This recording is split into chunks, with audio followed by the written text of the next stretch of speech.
Hello everyone. तो आप लोगों को मालूम होगा कि आज हम किस टॉपिक पे बात करने वाले हैं। जी हाँ, हम खेसारी लाल यादव से जुड़ी दो सबसे बड़ी खबर के बारे में बताने वाले हैं। सबसे पहले हम बताने वाले हैं कि कल एक हरियाणवी सॉन्ग का पोस्टर रिलीज किया गया था। जी हाँ, हरियाणवी सॉन्ग का एक पोस्टर कल शेयर किया गया था, वो भी हरियाणवी चैनल से।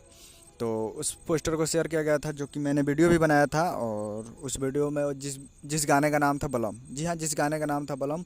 और उस गाने में वीडियो में आपको खेसारी लाल यादव जी और सपना चौधरी जी, हरियाणवी का डांसर सपना चौधरी जी जो कि फेमस है, और वो दिखने वाली है दोनों वीडियो में। सिंगर खेसारी लाल यादव जी नहीं है, कोई अलहत कोई नाम का है जो सिंगर है उसमें।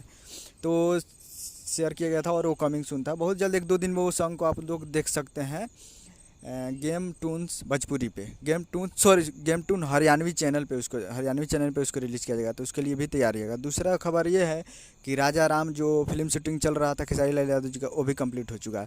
अब डबिंग चलेगा, एडिटिंग और डबिंग चलेगा, और उसके बाद पोस्टर आएंगे। उम्मीद कर रहा हूँ कि ये वीडियो अच्छा लगा तो चैनल को सब्सक्राइब करें, बेल आइकन प्रेस करें, ताकि कैसे खेसारी लाल यादव जी का लेटेस्ट न्यूज़ लाता रहे। वीडियो अच्छा लगा तो वीडियो को एक लाइक कीजिए। मिलते हैं अगले वीडियो में। जय हिंद, जय भोजपुरी।